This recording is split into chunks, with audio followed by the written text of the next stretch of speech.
नमस्कार दोस्तों। तो पिछली क्लास में हमने सभी कंपाउंड के प्रिपरेशन एंड स्टैंडर्डाइजेशन को कंप्लीट कर दिया था और फर्स्ट यूनिट के फर्स्ट पार्ट को कंप्लीट कर दिया था। अब बारी है सेकंड पार्ट की, जो कि है एरर। एरर को हिंदी में गलती कहते हैं। साइंटिफिकली एरर क्या होता है? कोई भी एक्सपेरिमेंट में हम पहली बात तो मेजर्ड वैल्यू निकालेंगे या उसको ऑब्जर्व वैल्यू भी कह सकते हैं। जो भी हमने एक्सपेरिमेंट का जो भी फाइनल रिजल्ट आया है उसको ऑब्जर्व किया है। फाइनल रिजल्ट से पहले जब हमने टाइट्रेशन की थी स्टैंडर्डाइजेशन, तो उसके हमने फाइनल वॉल्यूम को ऑब्जर्व किया था और वैल्यू कैलकुलेट करके रिजल्ट आया था। तो वो हो गया मेजर्ड वैल्यू या फिर ऑब्जर्व वैल्यू। और एक होती है जो पहले से उसमें कैलकुलेटेड होती है, जैसे प्राइमरी स्टैंडर्ड की पहले से उसकी स्ट्रेंथ कैलकुलेटेड थी, वो थी ट्रू वैल्यू। ठीक है, जैसे सेकेंडरी स्टैंडर्ड में बताया जा रहा था कि इतना नॉर्मल है लेकिन हमें कैलकुलेट करना होगा था। ठीक है, अगर वो उसके बराबर होती है तो वो स्टैंडर्ड है करके। तो एक तो स्टैंडर्ड जो फिक्स होती है वो होता है ट्रू वैल्यू, और जो फिक्स नहीं होती है, जो हम निकालते हैं, ऑब्जर्व करते हैं, मेज़र करते हैं, वो होती है मेजर्ड वैल्यू या फिर ऑब्जर्व वैल्यू। इन दोनों के बीच का जो डिफरेंस होता है, ऑब्जर्व वैल्यू या मेजर्ड वैल्यू और ट्रू वैल्यू के बीच का जो डिफरेंस है, उसको ही एरर कहा जाता है। एरर कहा जाता है। और जो ट्रू वैल्यू है उसको परफेक्ट मेजरमेंट से ही ऑब्टेन किया जाता है। बिल्कुल परफेक्ट एकदम फॉर्मूला लगाएंगे, परफेक्ट मेजरमेंट करेंगे, परफेक्ट कैलकुलेशन करेंगे, जो वैल्यू आएगी वो ट्रू वैल्यू होगी। ठीक। अब एरर जैसे कि एग्जांपल और भी ले सकते हैं। जैसे हमने 11th-12th क्लास में एक स्क्रू गॉज नाम का इंस्ट्रूमेंट पढ़ा था, उसमें मेन स्केल था और सर्कुलर स्केल था। सर्कुलर स्केल मूवेबल था, उसको घुमा घुमा के बाहर कर सकते थे और घुमा घुमा के कस सकते थे। ठीक है, जब वो कस जाता था कंप्लीटली, दोनों हिस्से उसके कस जाते थे, तब उसका जो मेन जीरो है, जो मेन स्केल का जीरो है, वो सर्कुलर स्केल के जीरो के कोइंसाइड हो रहा था, डिवीज़न के कोइंसाइड हो रहा था। तो वो उसमें कोई भी एरर नहीं है, एकदम बढ़िया चल रहा है वो। और जब इस सर्कुलर स्केल का जो जीरो है डिवीज़न वाला, वो मेन स्केल के जीरो के साथ कोइंसाइड नहीं होगा तो एरर होगी। जैसे इसमें पता लग रहा है कि 2 आगे चल रहा है, यानी सर्कुलर स्केल की डिवीज़न दूसरे पर मेन स्केल का जीरो कोइंसाइड हो रहा है, तो इसमें 2 की एरर है। और जब हमारे पास फाइनल रीडिंग आएगी तो उसमें हम 2 ऐड करेंगे अपने एरर को ठीक करने के लिए। एरर का एस्टिमेशन कैसे करते हैं? एक तो एब्सोल्यूट एरर होता है और एक कंपैरेटिव एरर होता है। एब्सोल्यूट एरर ट्रू वैल्यू और ऑब्जर्व वैल्यू के बीच का डिफरेंस होता है। जब हम क्वांटिटी मेज़र करते हैं ट्रू वैल्यू की या फिर ऑब्जर्व वैल्यू की, तो उसमें ही डिफरेंस निकाला जाता है। ऑब्जर्व वैल्यू जो ये एब्सोल्यूट एरर है, इसको कैलकुलेट कैसे करते हैं? इसका फॉर्मूला क्या होता है? एब्सोल्यूट एरर का फॉर्मूला होता है absolute error is equal to observe value minus true value. कहीं कहीं पर ये दूसरा लिखा हो सकता है कि absolute error is equal to true value minus observe value, ये भी लिखा हो सकता है। अब जैसे एग्जांपल के तौर पे हम मान लेते हैं ऑब्जर्व वैल्यू है हमारा 5 और ट्रू वैल्यू है हमारा 10, ये है। एब्सोल्यूट वैल्यू अगर हम कैलकुलेट करेंगे दोनों ही केस में, दोनों ही अलग अलग फॉर्मूले में, तो देखते हैं। ऑब्जर्व वैल्यू था 5, ट्रू वैल्यू था 10, कैलकुलेट करके हमारे पास आया -5। एब्सोल्यूट एरर कैलकुलेट करके हमारे पास आया -5। इसका मतलब क्या है कि जो ऑब्जर्व वैल्यू है वो ट्रू वैल्यू से 5 कम है, 5 कम है। और यहीं अगर हम दूसरा फॉर्मूला लगाते हैं जो हर जगह या कहीं कहीं पर अलग दिखाई हो सकता है, ऑब्जर्व वैल्यू हमारा कितना था 5, ट्रू वैल्यू हमारे पास कितना था 10। Absolute error is equal to true value 10 था, ऑब्जर्व वैल्यू 5 था, तो यहाँ पर पॉजिटिव का 5 आएगा। एब्सोल्यूट एरर में पॉजिटिव का 5 आएगा। इसका मतलब क्या है कि ऑब्जर्व वैल्यू में अगर हम 5 ऐड करेंगे तब ट्रू वैल्यू के बराबर आएंगे। तो या फिर हम ऐसा कह सकते हैं ऑब्जर्व वैल्यू में हमें 5 ऐड करना होगा तभी हम ट्रू वैल्यू के बराबर पहुँचेंगे। तो ये था हमारा absolute error. Absolute error positive भी हो सकता है, नेगेटिव भी हो सकता है। ये एब्सोल्यूट एरर हमारा कैलकुलेट करेगा जो भी हमारी एक्यूरेसी है, जो भी हमने मेज़रमेंट की है उसकी एक्यूरेसी को मेज़र करेगा। कौन? Absolute error. और दूसरा आता है हमारा कंपैरेटिव एरर। कंपैरेटिव एरर को रिलेटिव एरर के नाम से भी जाना जाता है। रिलेटिव एरर का फॉर्मूला क्या होता है? रिलेटिव एरर का फॉर्मूला होता है, यहाँ लिख दूँ, रिलेटिव एरर का फॉर्मूला होता है absolute error divided by true value. अब एब्सोल्यूट एरर क्या था, observe value minus true value upon में ट्रू वैल्यू, ये हो गया हमारा रिलेटिव एरर, ये हो गया हमारे पास रिलेटिव एरर। टीवी यानी कि ट्रू वैल्यू और ओवी यानी कि ऑब्जर्व वैल्यू, ऑब्जर्व वैल्यू। अब ये रिलेटिव एरर को एक्सप्रेस करने के दो तरीके हो सकते हैं, या तो परसेंटेज में या फिर पार्ट्स पर थाउजेंड में, पीपीटी, पार्ट्स पर थाउजेंड में। रिलेटिव एरर का अगर हमें परसेंटेज निकालना है तो कुछ नहीं करना है, बस एब्सोल्यूट एरर अपॉन में ट्रू वैल्यू, ये फॉर्मूला था ना, तो इसको अगर हम 100 से मल्टीप्लाई कर देंगे तो ये परसेंटेज में आ जाएगा।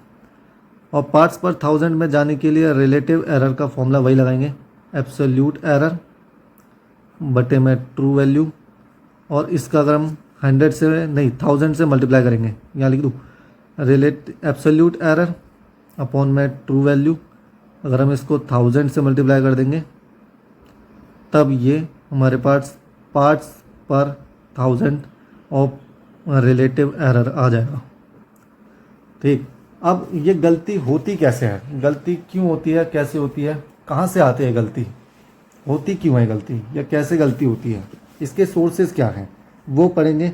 तो हमारे पास 10 सोर्सेज हमें पता लगेंगे कि हमारे 10 सोर्सेज ऐसे हैं जिसमें से हमें गलती देखने को मिलती है। सबसे पहला है इम्प्रॉपर सैम्पलिंग। हमने सैंपल की कंसंट्रेशन ही अगर गलत ले लेंगे तो सैंपल में प्रिपरेशन यानी सैंपल की जो भी हमने लिया है वो इम्प्रॉपर हो जाएगा और एरर हो जाएगी। या फिर ऐसा कह सकते हैं कि अगर हमने इनकरेक्ट मेज़रमेंट कर ली सैंपल में तो उससे भी एरर आ सकती है। इम्प्रॉपर मेज़रमेंट यानी कि हमें मान लो जो भी रिएजेंट है या फिर जो भी हमें केमिकल बनाना था, जैसे हमने टाइट्रेशन अभी पीछे की थी, स्टैंडर्डाइजेशन एंड प्रिपरेशन के दौरान में हमने सैंपल बना रहे थे ना, तो सैंपल बनाते समय हमने सोडियम कार्बोनेट लिया था, तो सोडियम कार्बोनेट का 0.53 ग्राम लेना था, हमने ले लिया 0.5 या 0.6 ले लिया, तो उससे मेज़रमेंट आ जाएगी, हमारे मेज़रमेंट में एक रिज़ल्ट आ जाएगा रॉन्ग यानी एरर हो जाएगी। या फिर कंटामिनेशन हो गया, जैसे हम टाइट्रेशन परफॉर्म कर रहे थे ब्यूरेट में, कॉनिकल फ्लास्क में, अगर वो वॉश नहीं है, पहले से उसमें एक्सपेरिमेंट हो रखा है, तो जो भी उसमें केमिकल्स के ट्रेसेस होंगे वो कंटामिनेशन कर देंगे और उससे इम्प्रॉपर सैम्पलिंग हो जाएगी और एरर हो जाएगी। एरर बाय एनालिस्ट, एनालिस्ट के द्वारा भी एरर होती है। कैसी होगी error? Error may be due to inaccuracy measurement of end point by analyst. Analyst ने सब कुछ कर लिया, जैसे मान लो स्टैंडर्डाइज हमने पढ़ा है, स्टैंडर्डाइजेशन किया और स्टैंडर्डाइज करने के बाद हम एंड पॉइंट मेज़र कर रहे हैं, एंड पॉइंट मेज़र हमने गलत कर दिया है, तो उसमें भी हमारा एरर आ सकती है। जैसे कि मान लो सभी, देखो क्या हो रहा था उस समय, प्राइमरी स्टैंडर्ड को जब पूरा कंप्लीटली न्यूट्रलाइज हो जा रहा था, तब सेकेंडरी स्टैंडर्ड, जब सेकेंडरी स्टैंडर्ड प्राइमरी स्टैंडर्ड को कम्प्लीटली न्यूट्रलाइज कर ले रहा था, तब सेकेंडरी स्टैंडर्ड जब इंडिकेटर से रिएक्ट कर रहा था तब वो कलर शो कर रहा था, और जब एक ड्रॉप आती है तब उसी से ही जो भी रिएक्ट करता है इंडिकेटर से, एक ड्रॉप रिएक्ट करता है तब एंड पॉइंट आता है एक ड्रॉप का। मान लो 2 ड्रॉप का डिफरेंस है, ठीक है, 2 ड्रॉप में कम्प्लीटली रिएक्ट करके कलर शो करने लग रहा है, लेकिन हमने 3 4 5 6 7 ड्रॉप डाल दी तो उससे एरर हो जाएगी, क्योंकि फाइनल जो वॉल्यूम कंजप्शन है सेकेंडरी स्टैंडर्ड का वो एरर हो जाएगी, तो एरर हो जाएगी इससे। तीसरा आता है एरर बाय इक्विपमेंट, इक्विपमेंट से भी एरर हो सकती है। मान लो अनएक्सपीरियंस वाले एम्प्लॉय को हमने रख दिया एनालिसिस के लिए, वो हैंडलिंग नहीं कर पा रहा है, इक्विपमेंट उसको यूज़ करना नहीं आ पा रहा है। जैसे ब्यूरेट हमें ड्रॉप बाय ड्रॉप डालना होता है ब्यूरेट से, अगर उसने तेज़ खोल दिया तो फास्टली जाएगा और कब एंड पॉइंट आ जाएगा ये भी नहीं पता लगेगा, तो इसलिए भी एरर आ सकती है। कैलिब्रेशन एरर, यानी कैलिब्रेशन मतलब होता है चेक करना, कोई भी इंस्ट्रूमेंट है उसको चेक करना है, एक्सपेरिमेंट करने से पहले चेक करना है। तो चेक करने के लिए हम क्या करते हैं, स्टैंडर्ड वाला रिज़ल्ट लेंगे, जो भी हमने एक्सपेरिमेंट परफॉर्म किया उसका स्टैंडर्ड रिज़ल्ट होगा, वही हम चेक करेंगे कि वही आ रहा है कि नहीं आ रहा है। सेम एक्सपेरिमेंट परफॉर्म करेंगे, सेम रिज़ल्ट आना चाहिए, आया है तो कैलिब्रेटेड है, नहीं आया तो कैलिब्रेटेड नहीं है, ख़राब मशीन है, उसमें एरर दे रहा है तो एरर देगा, ठीक है। तो अगर हम कैलिब्रेट ही नहीं करेंगे, चेक ही नहीं करेंगे, तो हमारा रीडिंग इनकरेक्ट आने लगेगी, और एरर हो जाएगी। रिपोर्टिंग एरर में हमें ब्योरेट की फाइनल रीडिंग पढ़नी होती है, फाइनल वॉल्यूम कितना कंजप्ट हुआ वो पढ़ना होता है। तो कभी कभार क्या होता है, ब्योरेट हाइट से ऊपर चले जाता है, तब जो 5 ml कंजप्शन दिखा रहा था वो छोटी हाइट वाले क्या देख पाते हैं कि 5.2 हो गया, और 5.2 कम वो होने से 5.2 हमने लगा दिया, लेकिन जबकि था 5 वॉल्यूम कंजप्शन जो भी रिएक्ट किया।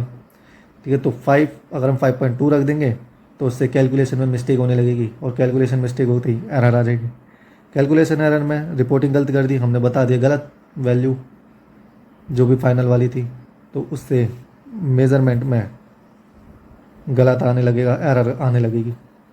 तो ये था कैलकुलेटिव एरर।